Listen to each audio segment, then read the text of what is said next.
हाँ, यहाँ से स्टार्ट होगा। A body is moving in circular path with uniform motion, which is correct. Circular path means it is rotating in a same direction always. There is no to and fro motion or back and forth motion. Mean if a body move in forward direction, then again it's come back in the previous direction, then it is called a to and fro motion.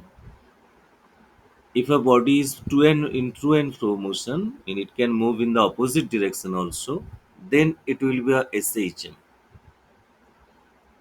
But यहाँ पे ऐसा कुछ नहीं है। Circular motion में एक body एक ही direction में उसका मूवमेंट हो जाएगा, तो वो एसएचएम नहीं हो सकता, वो पीरियोडिक हो सकता है। ए वाला पॉसिबल है, but it will be not a SHM. SHM होने के लिए दोनों डायरेक्शन में ही उसका मोशन होना चाहिए, नहीं तो एसएचएम नहीं होगा। For example motion of earth around the sun. It is a periodic motion only because Earth always move in a same direction. It cannot move in the opposite direction. But motion periodic हो सकता है, इस type का motion, लेकिन SHM नहीं होगा। SHM का example क्या है? वो है simple pendulum. Simple pendulum, it can move towards the right side. After some time, again it will back towards the left side. This type of motion will be SHM. Next question number यहाँ पे 28 लिखा मैंने। मास यहाँ पे दिया हुआ है 5 kg। Radius of the circular path का जो radius 1 metre. Angular velocity omega 2 radian per second लिखा हुआ है। तो सेंट्रीपिटल फोर्स क्या होगा? सेंट्रीपिटल फोर्स का जो फॉर्मूला हम लोग डिराइव किया था, एम ओमेगा स्क्वायर आर, ऐसा फॉर्मूला था। तो यहाँ पे मास एम लिख दो 5 kg, ओमेगा 2 एंड रेडियस 1। इस हिसाब से कैलकुलेशन होगा तो 2 स्क्वायर 4 20 न्यूटन मिल जाएगा सेंट्रीपिटल फोर्स का expression. While turning of vehicles our body push towards the outer side. ऐसा फीलिंग्स हम लोग का होता है जब एक कार पाथ में बॉडी कार मूव करेगा, तो ऐसा फीलिंग्स हम लोग का होता है। आउटर साइड में, कार में आउटर साइड में ऐसा फीलिंग्स होता है जो कुछ कुछ ना कुछ फोर्स एक्ट हो रहा है। तो वो फोर्स क्या है? वो सेंट्रीपिटल फोर्स से रिलेटेड है। मैंने हम लोग पहले भी इसका डिस्कशन किया था। कार्व पाथ में कोई भी मोशन जो हम लोग को जो फीलिंग्स होगा वो है actually centrifugal force outward direction में। वो सेंट्रीफ्यूगल फोर्स किस लिए आता है? सेंट्रीपिटल फोर्स जो अंदर अंदर का डायरेक्शन में होता है, टुवर्ड्स द सेंटर होता है, उसी सेंट्रीपिटल फोर्स का वैल्यू के लिए ही, उसके लिए ही कुछ ना कुछ सेंट्रीफ्यूगल फोर्स आउटवर्ड डायरेक्शन में हम लोग को फीलिंग्स होता है। वो रियल फोर्स नहीं है सेंट्रीफ्यूगल फोर्स, वो स्यूडो फोर्स है। तो यहाँ पे आंसर होगा lack of centripetal force. A body is moving in a circular path of radius 30 metre. Radius लिखा हुआ है 30 मीटर। उस पाथ में कुछ फ्रिक्शन भी है, इसलिए फ्रिक्शन कोफिशिएंट यहाँ पे लिखा हुआ है 0.4। ऐसा कुछ कार्व पाथ में जब कार का मूवमेंट होता है, उसमें आउटवर्ड डायरेक्शन में सेंट्रीफ्यूगल फोर्स आ जाता है mv²/r। इनवर्ड डायरेक्शन में उसको रेजिस्ट करने के लिए, सेंट्रीफ्यूगल फोर्स से हम लोग को बचाने के लिए फ्रिक्शन फोर्स आ जाता है μmg। जो फ्रिक्शन फोर्स का डिस्कशन फ्रिक्शन चैप्टर में हुआ था। जब फ्रिक्शन फोर्स सेंट्रीफ्यूगल फोर्स से बैलेंस रहेगा तो कार स्किड नहीं करेगा। सेंट्रीफ्यूगल फोर्स चाहेगा बॉडी को आउटवर्ड डायरेक्शन में मूवमेंट करने के लिए, लेकिन फ्रिक्शन फोर्स उसको बैलेंस करेगा। जब तक बैलेंस रहेगा तब तक कोई कार स्किड नहीं करेगा, कोई एक्सीडेंट होने का कोई चांसेस नहीं रहेगा। तो मैक्सिमम कितना वेलोसिटी तक फ्रिक्शन फोर्स इसी सेंट्रीफ्यूगल फोर्स को बैलेंस करेगा, उसका ये फॉर्मूला आ गया। Maximum velocity possible is root mu r g. उससे ज़्यादा वेलोसिटी नहीं होना चाहिए, इसलिए जो टर्निंग होता है रोड में, उस टर्निंग में एक स्पीड लिमिट जो रोड कंस्ट्रक्ट करता है वो लिख देता है कि इतना स्पीड से यहाँ पे टर्न करने का पॉसिबल है, इससे ज़्यादा स्पीड होगा तो कार स्किड होने का चांसेस है। तो इसी फॉर्मूला से हम लोग का वो मैक्सिमम वेलोसिटी का वैल्यू मिल जाएगा। यहाँ पे म्यू लिख दो, r radius 30 metre and g is 10। तो यह से कैलकुलेशन होगा, 0.4 इंटू 10 4 आएगा, 4 इंटू 30 √120। √120 कैलकुलेशन होगा तो नियर अबाउट 11 मीटर्स पर सेकेंड आंसर है। क्योंकि इसका जो क्लोज स्क्वायर रूट होता है √121, जिसका रूट होता है 11 मीटर पर सेकेंड। जो क्लोज परफेक्ट स्क्वायर वैल्यू है उसको हम लोग लिख लिया कैलकुलेशन का, कैलकुलेशन को आसान करने के लिए। नहीं तो √120 कैलकुलेट करना पड़ेगा। एमसीक्यू क्वेश्चन में वो डिटेल्स कैलकुलेशन का कोई जरूरत नहीं है। The mass of A particle is m revolving around a circle having radius r। वहाँ पे angular momentum l, then centripetal force will be. तो सेंट्रीपिटल फोर्स का जो फॉर्मूला है हमारे पास वो है m ओमेगा स्क्वायर r और mv²/r। एंगुलर मोमेंटम का जो फॉर्मूला होता है वो है linear momentum into velocity mvr। अभी इसको mv²/r लिख देता हूँ, क्योंकि हम लोग को रिलेट करना है इसी सेंट्रीफ्यूगल फोर्स के साथ एंगुलर मोमेंटम को।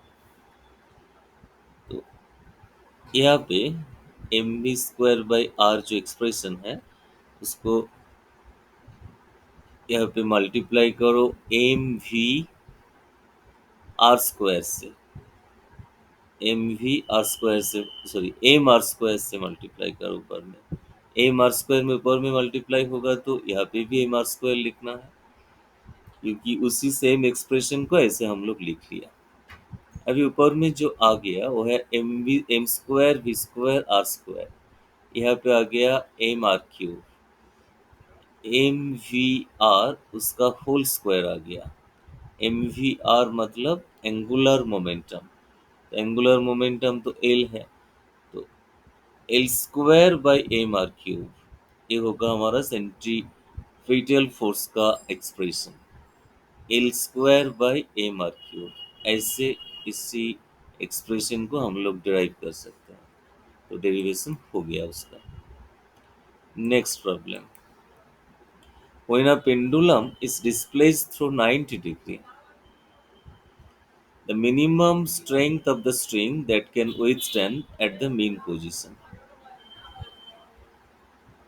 पेंडुलम का मीन पोजीशन यहाँ पे होता है, जो लोएस्ट पॉइंट है, उसको डिस्प्लेस किया गया कुछ 90 डिग्री एंगल तक, यहाँ तक डिस्प्लेस किया गया 90 डिग्री एंगल में।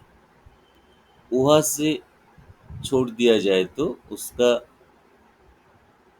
जो वेलोसिटी होगा लोएस्ट पॉइंट में, उस वेलोसिटी का हिसाब से उसी स्ट्रिंग में कितना टेंशन आएगा।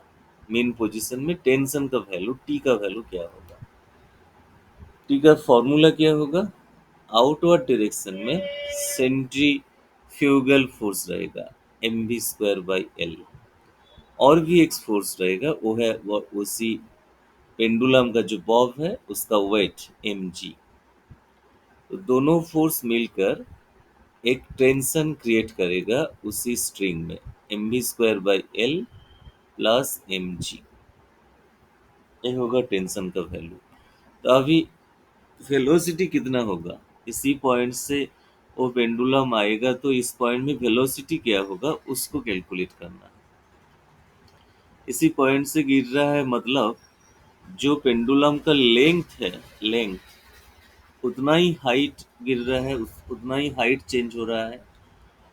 तो उस हिसाब से जो काइनेटिक एनर्जी मिलेगा पेंडुलम का, जो बॉब है उसका, kinetic energy equals to change in potential energy. L height से यहाँ पे 90 डिग्री पोजीशन में है, मतलब एल हाइट पे है, जो लेंथ है पेंडुलम का, जो स्ट्रिंग है उसका लेंथ। तो उसी अमाउंट ऑफ पोटेंशियल एनर्जी जितना चेंज होगा वो काइनेटिक एनर्जी पे कन्वर्ट होगा। तो वी स्क्वायर का जो वैल्यू मिलेगा, रूट वी स्क्वायर मिलेगा 2gl। तो इसी वी स्क्वायर का ही जरूरत था यहाँ पे टेंशन को कैलकुलेट करने के लिए। यहाँ पे रिप्लेस किया गया, एल एल कैंसिल हो गया, जो आ गया 3 mg। तो मैक्सिमम टेंशन जो होगा वो है 3 mg, 3 × mg।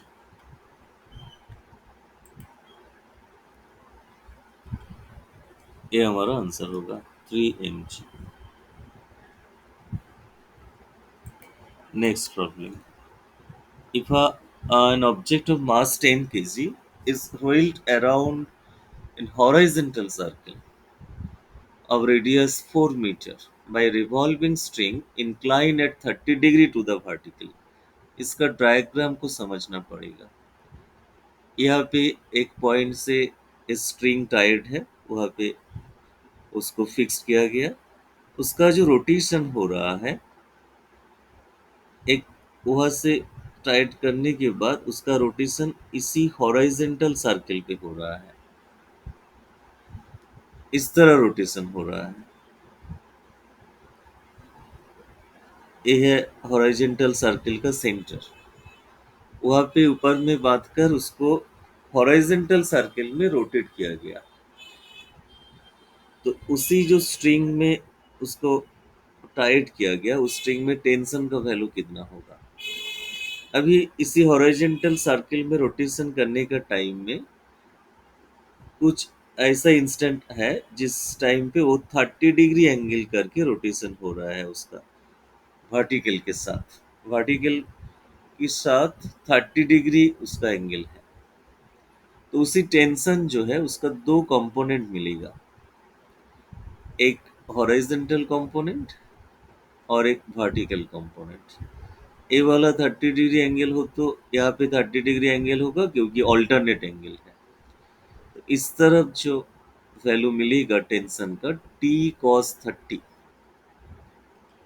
उसी टी कॉस 30 बैलेंस हो जाएगा बॉडी का जो वेट है mg के साथ।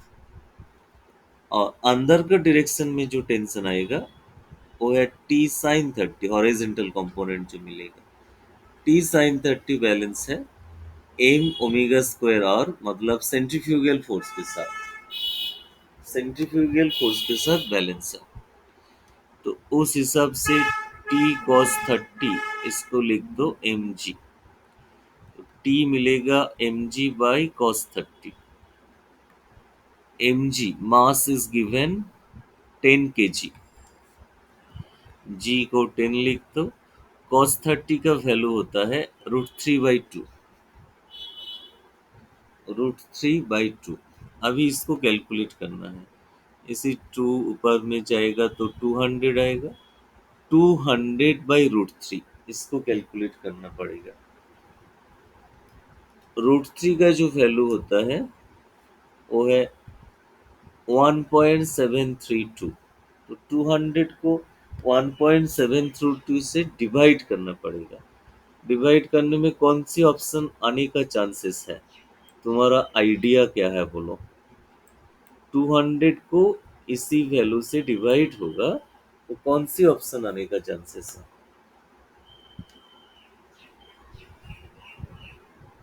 यहाँ पे एक बात क्लियर है, ए नहीं हो सकता, बहुत ज्यादा वैल्यू है। 200 से डिवाइड होगा 1.732 से, तो वो वैल्यू तो 200 से। सी या डी, हाँ, सी या डी। या सी या डी होने का चांसेस है। तो यहाँ पे सी होगा। एग्जैक्ट डिवीजन करोगी तो देखो सी आंसर आएगा। ऐसे हम लोग को आइडिया चलाना है, क्योंकि हर क्वेश्चन के लिए डिटेल कैलकुलेशन करने का टाइम नहीं मिलेगा। इसी डिवीजन को परफेक्टली किया जाएगा तो नियर अबाउट 115 आता है। तो 115 मतलब तुम 114 लिख सकते हो उसको। ऐसे आइडिया चलाना है। डिटेल्स कैलकुलेशन करने का कोई ज़रूरत नहीं है, उतना टाइम भी नहीं मिलेगा। Okay, next. A body of mass 2 kg is attached to one end of string of length 1 meter and rotated in vertical circle such that the velocity at highest point, यहाँ पे वर्टिकल सर्किल पे rotation हो रहा है ऐसे। Highest point जो है यहाँ पे टेंशन क्या होगा? ए वाला मास एम है, हाईएस्ट पॉइंट में टेंशन टी अंदर की तरफ होगा। अंदर की तरफ मतलब डाउनवर्ड डायरेक्शन में और भी एक फोर्स रहेगा। वो फोर्स क्या है? वो बॉडी का जो वेट एम जी, वो भी डाउनवर्ड डायरेक्शन में रहेगा। बाहर की तरफ जो रहेगा वो है centrifugal force m v square by r. R is the radius of the path. Radius मतलब जो स्ट्रिंग का जो लेंथ है वही रेडियस है। तो टेंशन टी और बॉडी का वेट एम जी एक डायरेक्शन में है। वो बैलेंस होगा किसके साथ? सेंट्रीफ्यूगल फोर्स के साथ। तो टेंशन क्या मिलेगा? M v square by are minus M g. अभी इसमें डेटा पुट करना है और कैलकुलेशन करना है। M is 2, v is given 4, radius 1, m is 2, g is 10। अभी इसको कैलकुलेट करो। 4 square is 16 into 2, that's mean 32 minus 20। तो 12 न्यूटन हमारा आंसर होगा। इस तरह सभी पोजीशन के लिए, हाईएस्ट हो और लोएस्ट पोजीशन हो, कोई भी पोजीशन के लिए हम लोग का जो फोर्सेस यहाँ पे रिलेटेड है, उसी सभी फोर्स का डायरेक्शन का हिसाब से इक्वेशन लिखना पड़ेगा। इक्वेशन लिखने के बाद आंसर आसानी से आ जाएगा।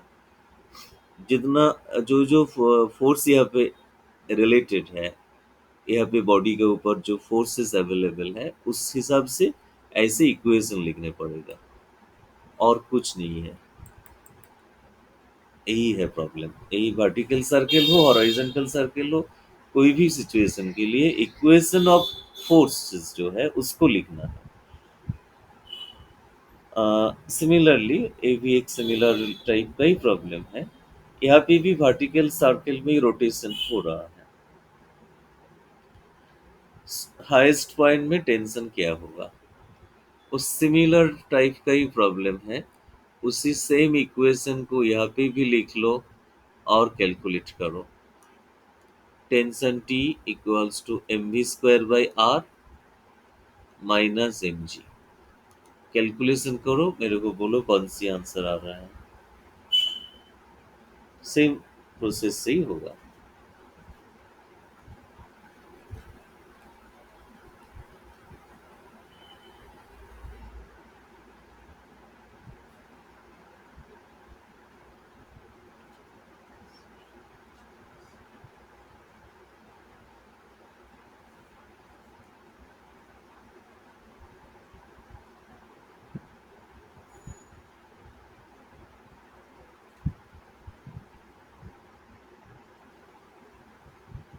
Nine.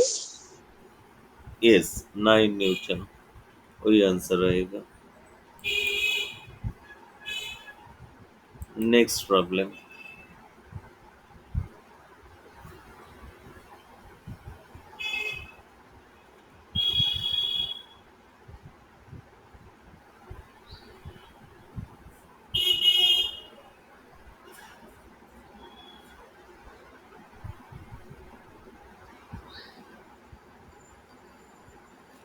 A bob of simple pendulum of length L is at its lowest point. What minimum velocity imparted to that bob so that the string makes an angle 60 degree. इसका एक formula है, कोई भी angle तक velocity जितना ज़रूरत है उसका फॉर्मूला जो हम लोग को मिलेगा वैसा एक फॉर्मूला है, इसको याद रखना है। v equals to root over of 2gl 1 minus cos theta. तो उस हिसाब से यहाँ पे जो थीटा का वैल्यू दिया हुआ है उसको यहाँ पे पुट कर दो cos 60। अभी cos 60 का वैल्यू हम लोग को मालूम है हाफ होता है। इसको कैलकुलेट करने में जो आ जाएगा 1 माइनस हाफ, हाफ होगा root g l. Root g l इतना वेलोसिटी का जरूरत है एक सिंपल पेंडुलम को 60 डिग्री एंगल तक ऑसिलेट करने के लिए। वर्टिकल से 60 डिग्री एंगल तक जाने के लिए लोएस्ट पॉइंट में इतना वेलोसिटी का जरूरत है। यहाँ से रूट जी एल वेलोसिटी से उसको मूवमेंट किया जाए तो वो 60 डिग्री एंगल तक पहुंचेगा। उसके बाद फिर लोएस्ट पॉइंट का डायरेक्शन में मूवमेंट स्टार्ट होगा, ऑपोजिट डायरेक्शन में फिर आएगा, ऐसे होगा। सिमिलर कॉन्सेप्ट से ही और भी प्रॉब्लम है। एक stone tied to a string of length L is hurled in a vertical circle with the other end at the center। जैसे होता है वो सिमिलर टाइप का ही प्रॉब्लम है। तो लोएस्ट पॉइंट जो है वहां पे उसका वेलोसिटी है u। वेलोसिटी है u जो हॉरिजॉन्टल डायरेक्शन में है। अभी यहाँ पे टायर्ड है इसलिए उसका ऑसिलेशन हुआ, लोएस्ट पॉइंट से उसका मूवमेंट हुआ तो इसी हॉरिजॉन्टल पोजीशन तक आ गया, मतलब 90 डिग्री एंगल तक आ गया। जो डायरेक्शन का चेंजेस है, अभी वेलोसिटी इसी डायरेक्शन में है, पहले हॉरिजॉन्टल डायरेक्शन तरफ था, अभी डायरेक्शन वर्टिकल डायरेक्शन में हो गया। तो अभी अभी हम लोग कैलकुलेट किया, एक फॉर्मूला भी लिखा। यहाँ पे वेलोसिटी u है, 90 डिग्री मूवमेंट करने में वेलोसिटी क्या होगा, वेलोसिटी का वैल्यू क्या आएगा, वेलोसिटी में कितना चेंजेस आएगा। v square equals to u square minus 2g, क्योंकि यहाँ पे जो मूवमेंट हो रहा है वो ग्रेविटेशनल एक्सेलरेशन का अगेंस्ट में हो रहा है। ऐसा फॉर्मूला था वेलोसिटी कैलकुलेट करने में। उसी फॉर्मूला के बाद जो एक्सेलरेशन है उसको यहाँ पे माइनस जी लिख दिया। डिस्प्लेसमेंट कितना हुआ, यहाँ से यहाँ तक मूवमेंट होगा, मतलब स्ट्रिंग का जो लेंथ है लोएट से हॉरिजॉन्टल पॉइंट तक उसका डिस्प्लेसमेंट एल होगा। तो वेलोसिटी जो मिलेगा root over of u square minus 2gl। पहले कितना वेलोसिटी था u। पूछा गया चेंज इन वेलोसिटी, वेलोसिटी में चेंज कितना आएगा। चेंज कैलकुलेट करने के लिए वेक्टर सब्सट्रैक्शन का फॉर्मूला अप्लाई करना पड़ेगा। वेक्टर सब्सट्रैक्शन में जो फॉर्मूला का टेक्निक था उस हिसाब से v square plus U square minus 2 V cos theta, इस टाइप का वेक्टर सब्सट्रैक्शन का फॉर्मूला था। मैं फिर लिख देता हूँ सब्सट्रैक्शन का फॉर्मूला। ऐसे फॉर्मूला हम लोग स्टडी किया, P square plus Q square minus 2pq cos theta, इसी टाइप का फॉर्मूला था। अभी वी स्क्वायर जो है यहाँ पे वो है you square minus 2gl। You square जो पहले ही था लोएस्ट पॉइंट का वेलोसिटी यू स्क्वायर, थीटा जो एंगल हो गया वो है 90 डिग्री, तो cos 90 तो जीरो हो जाएगा, इसी पार्ट का वैल्यू लिखना ही नहीं पड़ेगा। तो जो आ जाएगा you square plus U square 2u² minus 2gl। यहाँ पे 2 कॉमन ले लो इसी दो टर्म से, आंसर आ जाएगा, सॉरी आंसर आ जाएगा 2 × u² माइनस gl, मतलब ऑप्शन नंबर डी वो आंसर होगा हमारा। जो डी ऑप्शन में है वो आंसर आ जाएगा।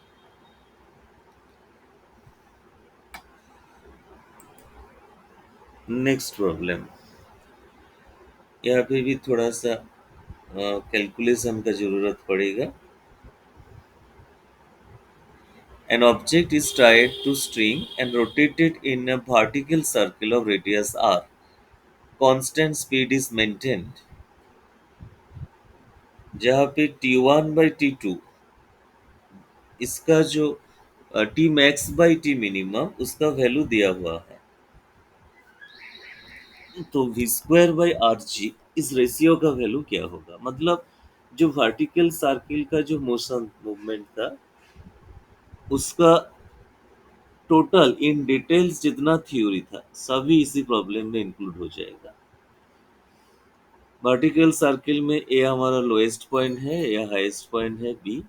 लोएस्ट पॉइंट में जो इक्वेशन होगा वो अंदर की तरफ टेंशन रहेगा, बाहर की तरफ mg वेट भी रहेगा और सेंट्रीफ्यूगल फोर्स भी रहेगा mv² बाई आर। तो लोएस्ट पॉइंट में जो टेंशन का इक्वेशन होगा उसी टेंशन एक्चुअली मैक्सिमम टेंशन होगा। तो maximum tension mg plus mv²/r, ये हमारा इक्वेशन होगा। अभी हाईएस्ट पॉइंट में यहाँ पे टेंशन सबसे कम होता है, टी मिनिमम। यहाँ पे अंदर की तरफ वेट रहेगा डाउनवर्ड डायरेक्शन में mg, बाहर की तरफ एक ही फोर्स रहेगा, वो है सेंट्रीफ्यूगल फोर्स। तो टी मिनिमम का जो इस इक्वेशन हम लोग को मिलेगा वो है mv²/r माइनस mg, ऐसे इक्वेशन मिलेगा। दोनों पॉइंट के लिए ऐसे दो इक्वेशन आ जाएगा। अभी इसी T maximum and T minimum जो वैल्यू है उसका रेशियो दिया हुआ है, उसको ऐसे लिखा जाए तो मिलेगा इस टाइप का इक्वेशन।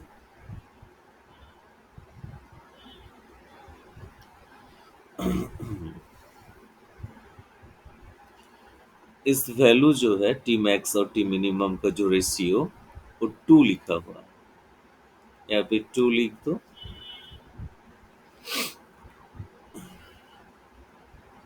v²/rg इसी वैल्यू को कैलकुलेट करने के लिए बोला गया, v²/rg। तो इसको कैलकुलेट करने के लिए यहाँ पे सभी जो टर्म है सबको mg से डिवाइड कर दो, m इंटू जी से डिवाइड कर दो, उसमें वो वैल्यू का एक फॉर्म आ जाएगा। सभी टर्म को m इंटू जी से डिवाइड कर दो। सभी टर्म को डिवाइड किया तो कुछ चेंज नहीं हुआ एक्चुअली कोई भी चेंज यहाँ पे नहीं किया गया। mg कैंसिल हो जाएगा 1, यहाँ पे m कैंसिल होगा तो v²/rg आ जाएगा। यहाँ पे भी v²/rg आएगा, यहाँ पे mg कैंसिल होगा तो -1 हुआ। अभी डायगोनली मल्टीप्लाई करो, v²/rg का वैल्यू निकालो। डायगोनली मल्टीप्लाई करने में यहाँ पे मिलेगा 2 into v²/rg -2 equals to 1 plus v²/rg। तो कैलकुलेट करने में एक तो बात क्लियर है, v²/rg इक्वल्स टू 3 आ जाएगा। v²/rg जो वैल्यू है वो 3 आएगा, ऑप्शन नंबर 3। बहुत इंपॉर्टेंट प्रॉब्लम है क्योंकि इसी सेम एक ही प्रॉब्लम में टोटल वर्टिकल मोशन का कॉन्सेप्ट यहाँ पे आ गया, इसी क्वेश्चन में इंक्लूड हो गया। अभी problem number 39। A particle is making circular motion with angular momentum L. Kinetic energy is made half, angular frequency be double, then new angular momentum. Okay. Kinetic energy के साथ जो रिलेशन है half I omega square होता है, जहाँ पे आई मतलब इसको कहता है moment of inertia. Moment of inertia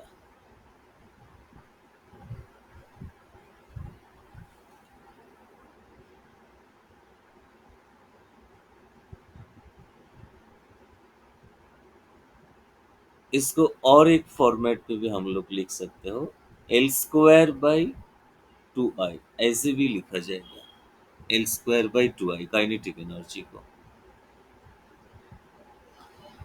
अभी जो लिखना है, एंगुलर मोमेंटम को kinetic energy and angular frequency दोनों टर्म में लिखना है। एंगुलर मोमेंटम जो है उसको दोनों टर्म में लिखना है।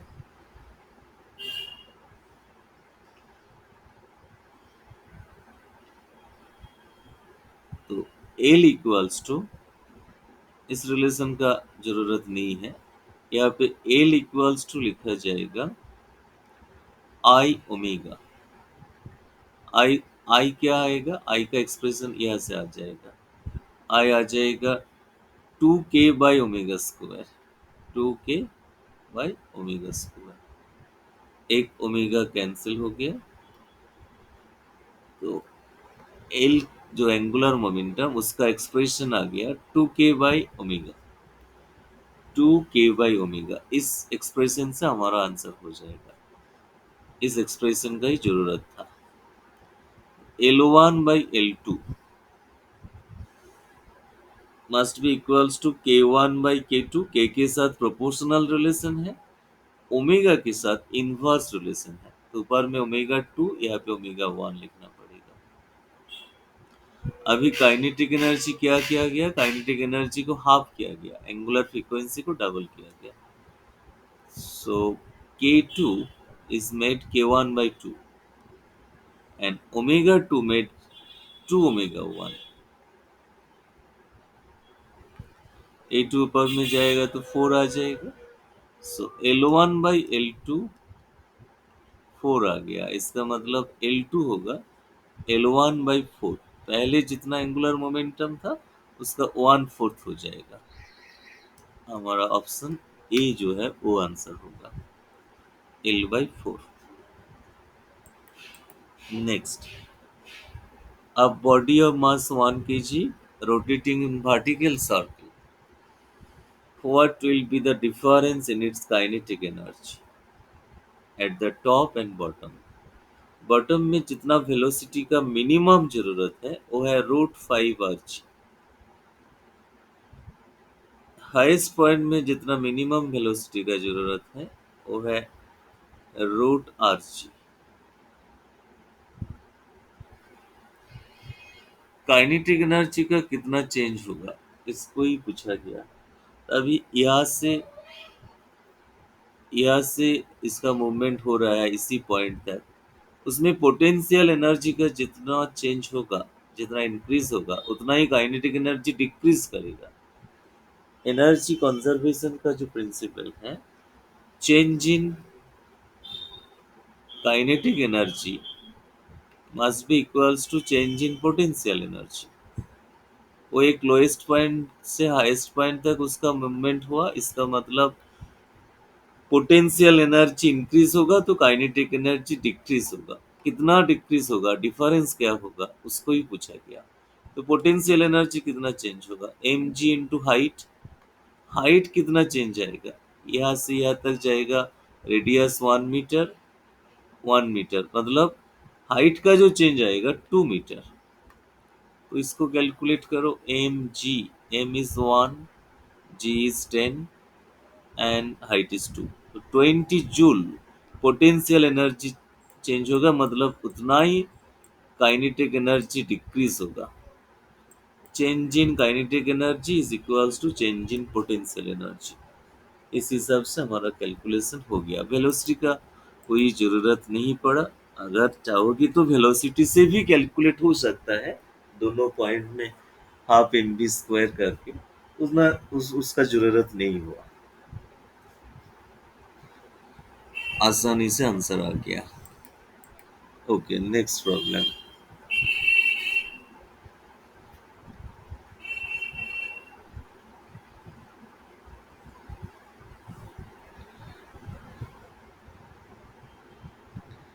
A stone tied to one end of a string of length 5 by 6 meter is held in a vertical circle so that maximum tension in the string is 4 times the minimum tension in it. Maximum tension जो है वो minimum tension से 4 times है। तो maximum tension का formula पहले भी हम लोग लिखा था, वो होता है mv² plus M G. Minimum tension का फॉर्मूला भी लिखा हुआ है M G, sorry, mv² plus M G, mv² minus M G, ऐसे फॉर्मूला होता है। mv² प्लस एम जी और एक mv² minus M G.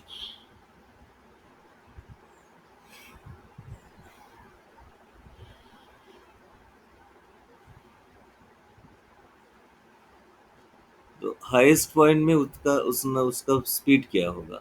Lowest point में स्पीड जो है वो है, उसमें वहाँ पे मैक्सिमम टेंशन होता है, वहाँ का स्पीड v1 लिख दो। हाईएस्ट पॉइंट में वेलोसिटी को v2 लिख दो।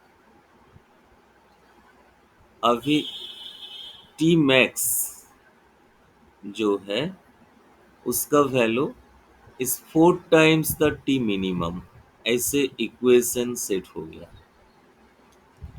तो T max mv1² plus M G equals to 4 into mv2² minus M G, ऐसे इक्वेशन सेट हो गया। लेंथ ऑफ द स्ट्रिंग मतलब आर, रेडियस, पाथ का जो रेडियस वो भी दिया हुआ है। मैक्सिमम टेंशन लिखा हुआ है speed of the stone at the highest point. Highest point में कितना स्पीड मिलेगा उसको कैलकुलेट करने में बोला गया। लोएस्ट पॉइंट में भी कोई भी वेलोसिटी नहीं लिखा हुआ है। ओके, ठीक है। यह से कैलकुलेशन होगा तो सभी इक्वेशन से v2 और v1 के साथ एक रिलेशन आ जाएगा। 2mg आएगा, v1² आएगा, m कैंसिल हो जाएगा। m का कोई एक्सप्रेशन फाइनल एक्सप्रेशन में नहीं रहेगा। 5/6 को लिखना पड़ेगा। 5/6 मीटर दिया हुआ है, इसमें ही एक प्रॉब्लम है, कैलकुलेशन टफ हो जाएगा। कैलकुलेशन थोड़ा सा टफ होगा। v1² r जो है 5/6, एम जी, उसको एम जी लिख दो अभी। 4 into, सॉरी ओनली जी लिखना है, एम दोनों साइड से कैंसिल कर दिया मैंने। एम कॉमन लेके बाद उसको कैंसिल कर दिया। 4 into v2² by are minus G, ऐसे आएगा। आर का वैल्यू 5/6 है।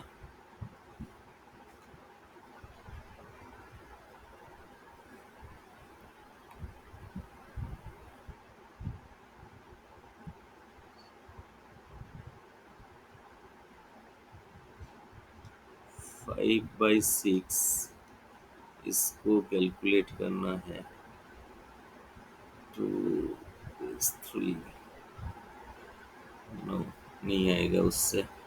कैलकुलेशन तो थोड़ा सा स्टाफ होएगा, हो ही जाएगा यहाँ पे। इसको कैसे अवॉइड करना है वही मैं सोच रहा हूँ। कैलकुलेशन थोड़ा सा स्टाफ हो जाएगा।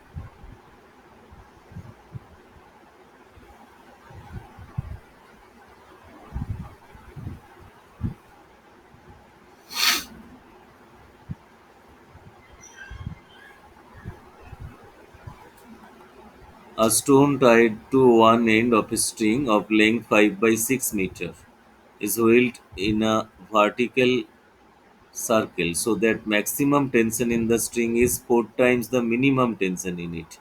The speed of the stone at highest point.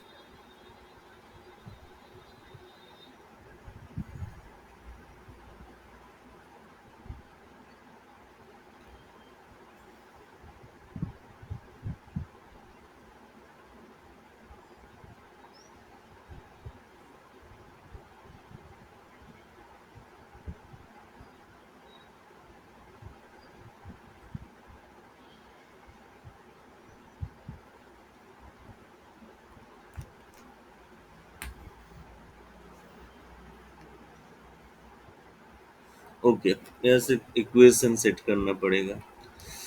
जी का वैल्यू 10 लिख दो, तो जो आ जाएगा 6 v1 square by 5 plus 10 equals to 4 into v2 square into 6/5 into 4 into G मतलब 40 आएगा। तो v2 स्क्वायर और v1 स्क्वायर के बीच एक रिलेशन आ गया। और भी कोई रिलेशन को और एक रिलेशन को भी यहाँ पे यूज करना पड़ेगा।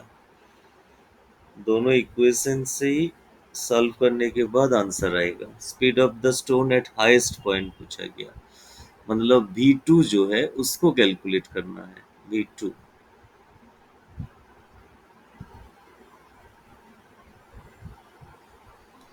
हाँ, और भी एक इक्वेशन आएगा, वो है लोएस्ट पॉइंट से हाईएस्ट पॉइंट तक मूवमेंट हो रहा है। वेलोसिटी में काइनेटिक एनर्जी में जो चेंजेस होगा उसका पोटेंशियल एनर्जी के साथ चेंजेस का जो होगा उसका इक्वल है। v2 square equals to v1 square minus 2g। Height जो है, हाइट होगा इसी सर्कुलर पाथ का जो डायमीटर r और लेंथ लिखा हुआ है 5/6, तो हाइट आएगा 2 इंटू 5/6, इतना हाइट चेंज होगा। यहाँ से भी और एक इक्वेशन आएगा v2 और v1 के बीच। जो इक्वेशन आएगा 10/6 मतलब 3 कैंसिल होगा, तो 10/3 इंटू जी, 10 इंटू 10 100/3। तो v2 स्क्वायर होगा v1 square minus 100/3, v1 square minus 100/3 एक इक्वेशन आएगा v2 स्क्वायर का जो वैल्यू। इसका मतलब v1 स्क्वायर जो है वो होगा v2 स्क्वायर प्लस 100/3। इस वैल्यू को यहाँ पे रिप्लेस करना पड़ेगा इस इक्वेशन में। v2 स्क्वायर प्लस 100/3 यहाँ पे रिप्लेस करना पड़ेगा। 6/5 v2 square plus 100/3 plus 10 equals to 4 into 6 मतलब 24/5 v2 स्क्वायर माइनस 40। अभी सेकेंड इक्वेशन से जो पहला इक्वेशन का फॉर्म आ गया वहां से v2 स्क्वायर कैलकुलेट हो जाएगा। कैलकुलेशन टफ है इस प्रॉब्लम का, पहले ही मैंने बोला कैलकुलेशन को आसान करने का कोई भी तरीका नहीं मिला, इसको ही करना पड़ेगा। ओके, अभी कैलकुलेशन के खत्म करो। 6/5 v2 square plus 6/5 into 100/3 plus 10 plus 24/5 v2 square minus 40। 3 से कैंसिल होगा तो 2, 5 से कैंसिल होगा 20, तो यहाँ पे प्लस 40 आएगा। तो 6/5 v2 square 40 plus 10 50, 24/5 v2 square minus 40। तो 6/5 आ गया एक, और एक इस 24 इसको इस साइड में चेंज करना पड़ेगा। 24/5 v2 square minus 6/5 v2 square equals to 90 आएगा। तो कैलकुलेशन होगा, v2 स्क्वायर को बाहर लिख दो, v2 स्क्वायर बाई 5 को ही बाहर लिख दो, अंदर में रहेगा 24 - 6। 24 - 6 होगा तो 18 मिलेगा। v2 square by 5 into 18 equals to 90, cancel होगा तो 5 आएगा, तो v2 स्क्वायर आएगा 5 इंटू 5, तो इसका मतलब v2 आएगा 5 मीटर पर सेकेंड। ये होगा फाइनल कैलकुलेशन, 5 मीटर पर सेकेंड हमारा आंसर आएगा। दोनों कॉन्सेप्ट से दो इक्वेशन लिख लिया, वहां से कैलकुलेशन हो गया। Okay, next problem, problem number यहाँ पे 42।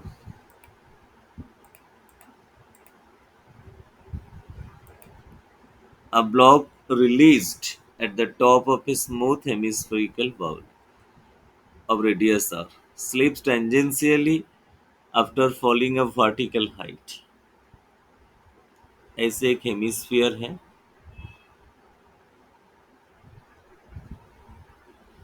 इसी हेमिस्फीयर के ऊपर एक बॉडी को छोड़ दिया गया यहाँ से, उसका मूवमेंट स्टार्ट होगा। ऐसे कुछ पोजीशन आएगा जहाँ जहाँ पे वो वर्टिकल के साथ थीटा एंगल का पोजीशन में आ गया। ये वर्टिकल लाइन है, यहाँ पे आ गया, सोच लो ऐसे थीटा एंगल है उसका।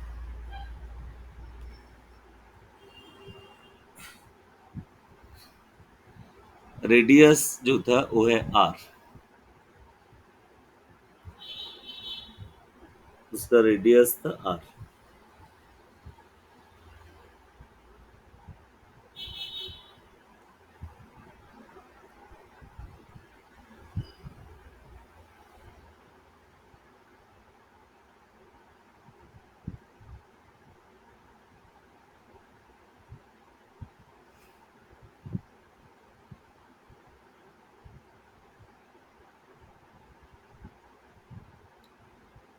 अभी आ, उस रेडियस जो है R tangents after falling a vertical height H, जितना हाइट अभी तक उसका फॉल हो गया वो वाला ए वाला हाइट है एच, यहाँ से यहाँ तक आया, इसका मतलब हाइट में जो चेंज हुआ वो है एच।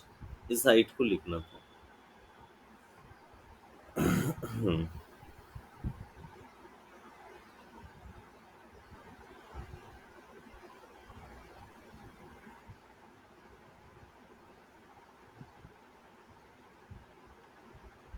तो यहाँ पे जो करना है, इक्वेशन सेट करना है, कॉस थीटा का वैल्यू क्या होगा। अभी इसी पोजीशन में जब आ गया, वहां पे और बाहर की तरफ सेंट्रीफ्यूगल फोर्स रहेगा, अंदर की तरफ बॉडी वेट का जो कंपोनेंट मिलेगा एम जी वर्टिकल होता है, ए वाला एंगल थीटा होगा तो ए थीटा होगा, तो अंदर की तरफ बॉडी वेट का component M G cos theta मिलेगा, एम जी कॉस थीटा। इस तरफ मिलेगा एम जी साइन थीटा।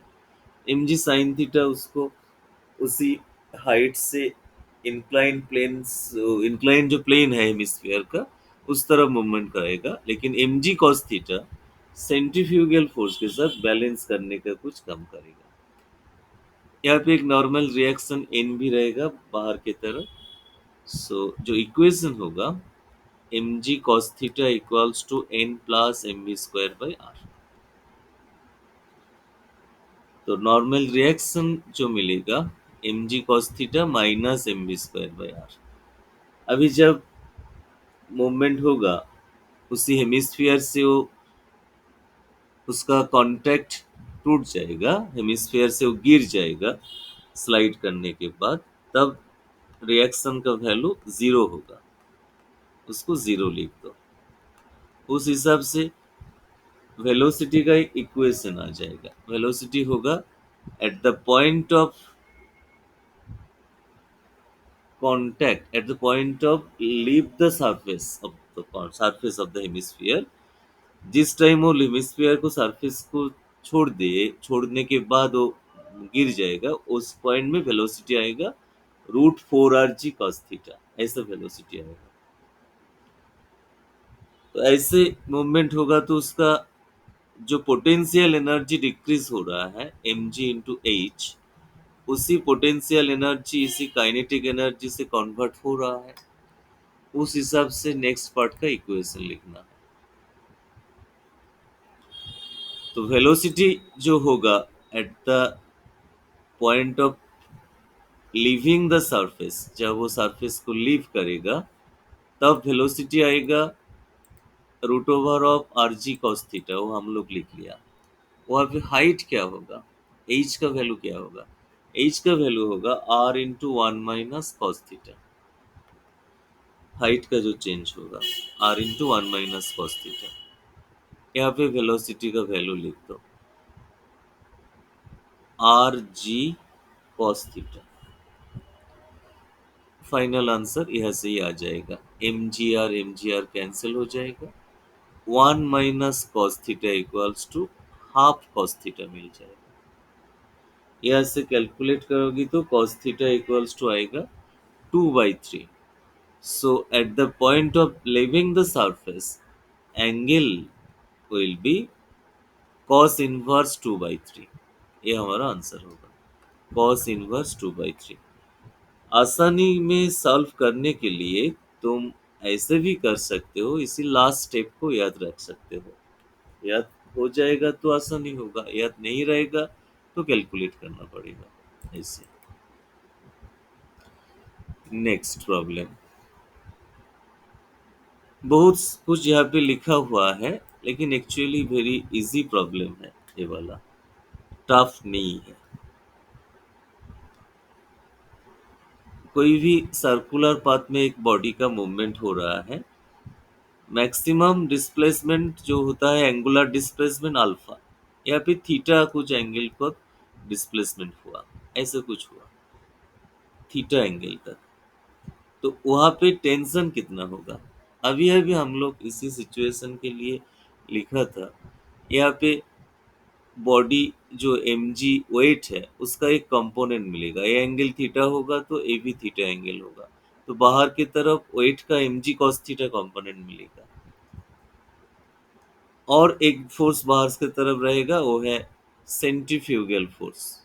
तो टेंशन का जो वैल्यू होता है एम जी कॉस थीटा, इसी कोई भी सिचुएशन में कोई भी एंगल में, plus M B square by are.